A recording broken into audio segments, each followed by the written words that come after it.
Hey there and welcome back to NBA 2K18's My League Mode. My name is Pete and today we complete another set of 11 games in the Louisville Legionnaires' third NBA season. In the last episode we went on a bit of a hot streak and we currently sit at a 12-7 record, and of course we want to keep going in that same direction, so let's jump in. First matchup of the episode, the Legionnaires host the Minnesota Timberwolves.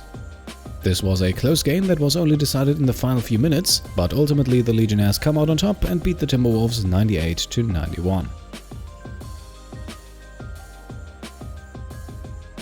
We didn't really have any standout performances in this game. Richardson, as usual, the team's scoring leader with 21 points, albeit on less than stellar efficiency.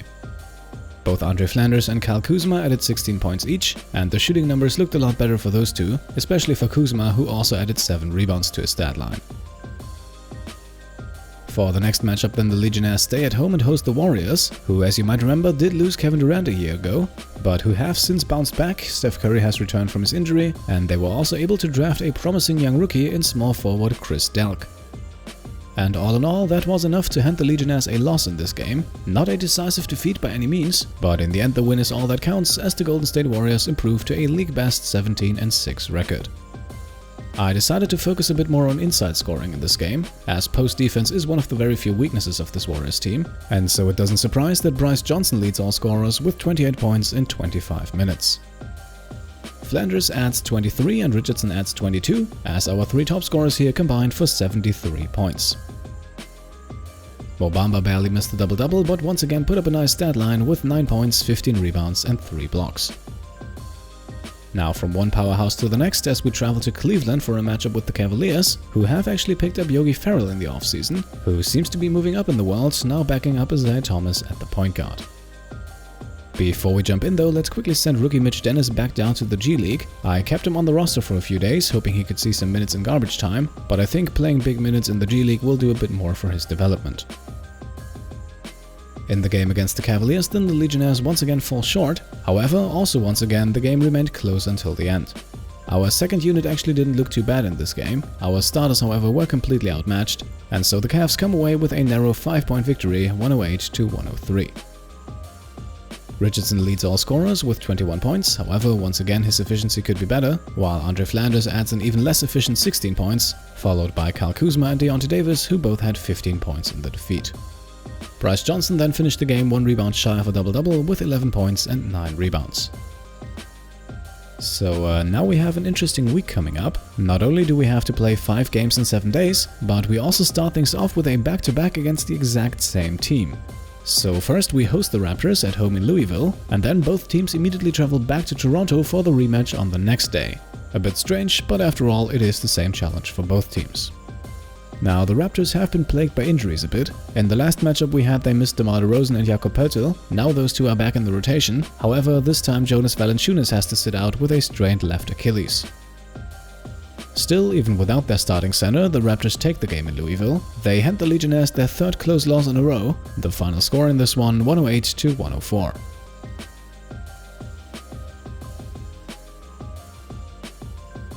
For a change, a new face at the top of the scoring list. Tyler Ulis finished the game with 20 points and 6 assists, shooting a pretty nice 10 of 15 from the field. Richardson comes in as a close second with 19 points, and Bamba rounds out the list of top scorers with 18 points, 10 rebounds, 2 steals and 3 blocks. Bryce Johnson grabbed a team-high 15 rebounds, but sadly missed out on the double-double with only 8 points on 8 shot attempts. So, both the Raptors and the Legionnaires now pack their bags and travel back to Toronto, and this game would come down to the wire. With 25 seconds left in the game, we're tied at 91, Tyler Ulis drives, the help side comes over, and that leaves Bryce Johnson wide open for the mid-range jumper. Johnson, by the way, not in the starting but in the finishing 5 for a few games now. He does work better coming off the bench for the game as a whole, but for the final few minutes he is the better choice compared to Cheick Diallo. Now, the shot clock is turned off and the Raptors isolate DeMar DeRozan on the left wing, who eventually takes and misses a contested mid-range jumper against Josh Richardson, who also grabs the rebound and then immediately calls a timeout. Smart move, allowing the Legionnaires to draw up a play here in the end, and off the inbound we do indeed manage to burn a bit of time, Richardson outrunning DeMar DeRozan here for a bit more than a second, and the Raptors are also not in the penalty yet, so the Legionnaires can inbound the ball once again with only half a second left on the clock and put away the game.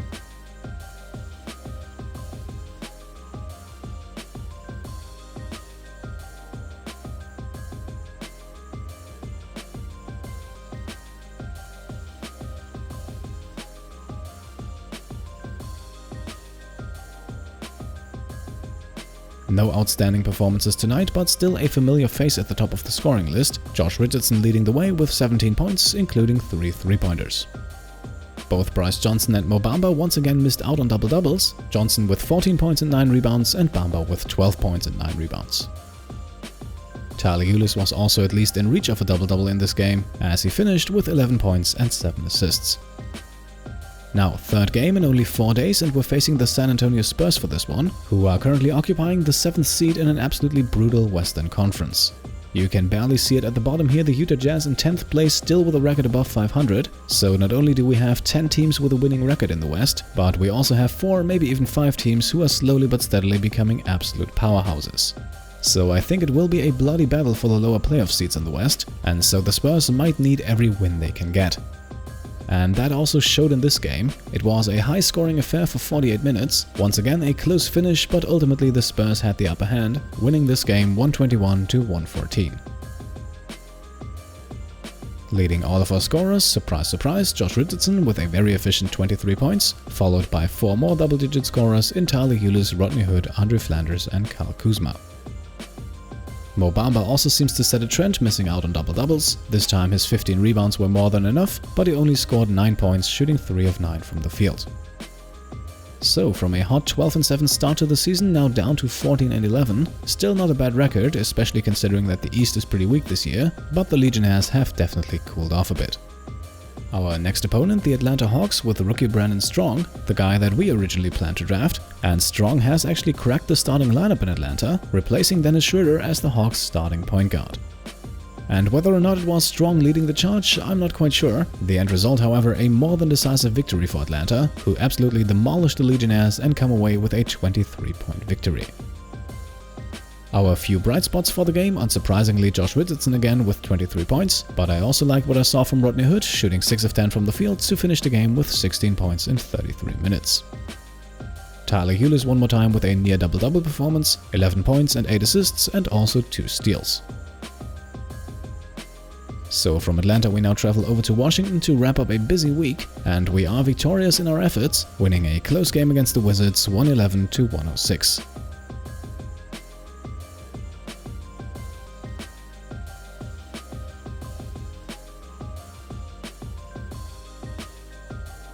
Rookie Andre Flanders led the charge with 23 points, including a perfect 8 of 8 from the free throw line. Rodney Hood finished with an efficient 21, and Richardson with a not-so-efficient 17. A quick look at a guy that I haven't really mentioned a lot in the past, Rajon Rondo played 17 minutes and finished with a team-high 11 assists. He has quietly earned himself the role as backup point guard over Derek White, and even though his stat lines are normally not all that impressive, he is doing a solid job in that role, and I don't really have much to complain about with him. Now, after 2 days of rest, our next game is against the Oklahoma City Thunder, but before we can play that, we have a trade offer to look at, and this one actually also involves the Thunder. The offer on the table is the following. The Washington Wizards are looking to trade Nemanja Bjelica to OKC in exchange for point guard Jared Bayless. A rather low-profile trade, but still one that makes sense for both sides. Now, the Wizards currently have 2 pretty hefty injuries in their point guard rotation. John Wall will be out for a few months with a torn meniscus, and Terry Rozier is also sidelined for a few weeks with a broken leg. That leaves only Matthew Dellavedova to man the point, and so picking up another point guard here seems like a sensible idea. Trading away Bjelica is a move the Wizards should be able to live with. The 31-year-old power forward is on an expiring contract, and shipping him out might also free up a few additional minutes for sophomore Nick Richards. For the Thunder, losing one of their 4 point guards shouldn't hurt them too much, as TJ McConnell is also recovering from an injury and should be back within the next few days. At the same time, acquiring Bjelica at the power forward could actually be huge for them, as their power forward rotation currently looks incredibly disappointing, as it includes not a single player with a rating above 70. The financials also work out, as Bjelica and Bayless are both on expiring minimum deals, and so the trade can be approved. In our game against the Thunder, Bjelica did actually start already, however him and his team came up short against the Legionnaires, who were firing on all cylinders. The final score was once again close, but the win never really in danger, and so the Legionnaires improved to 16-12 on a 120-113 victory.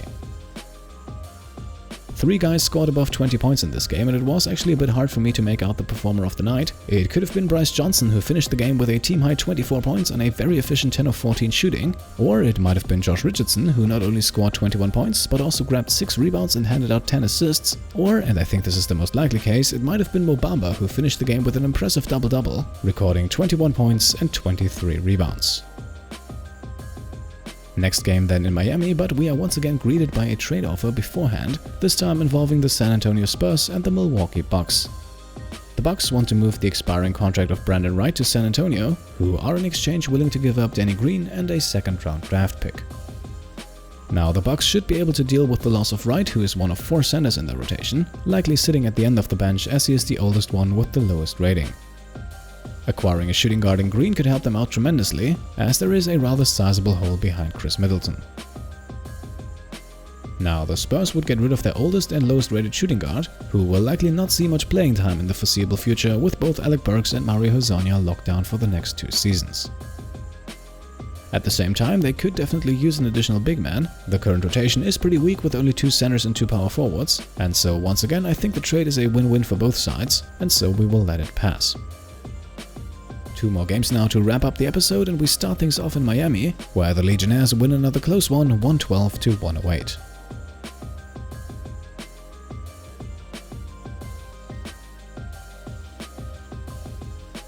Andre Flanders had a team-high 28 points in only 21 minutes, shooting an efficient 12 of 19 from the field and 4 of 5 from deep.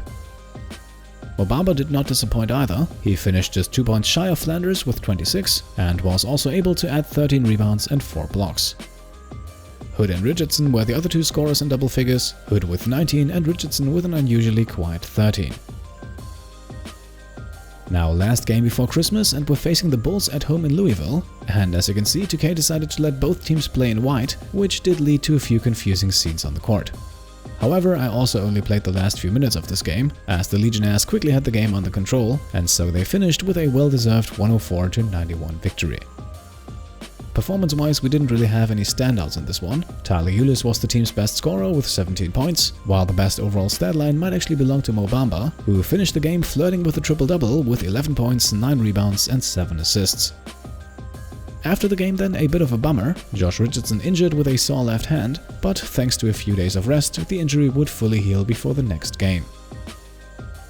And that next game is now a Christmas game in Portland against the Trailblazers. At this point in the season, after 30 games have now been played, the Legionnaires are actually 3rd in the Eastern Conference. However, as you can see, the competition is also a bit lackluster.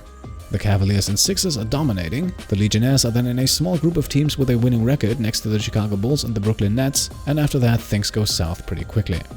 Now, this of course might make it a bit easier for the Legionnaires to make the playoffs this year, but of course let's not get ahead of ourselves. One more thing here that I found worth mentioning: for that last week of games we just played, Mohamed Bamba actually received the Player of the Week award for the Eastern Conference, and as far as I know, he is the first Legionnaire player ever to receive that award. So congratulations to Mohamed Bamba, maybe a Player of the Month award is waiting in the not too distant future. For today's episode, I think this is a good point to make the cut. We will be back next time wrapping up the year 2019, as the season will pick up pace in January 2020. In the meantime, leave a thumbs up if you liked the video, and of course, if you want to support the channel and haven't subscribed already, then go ahead and do that. Thank you all for watching, and I'll see you next time. Cheers!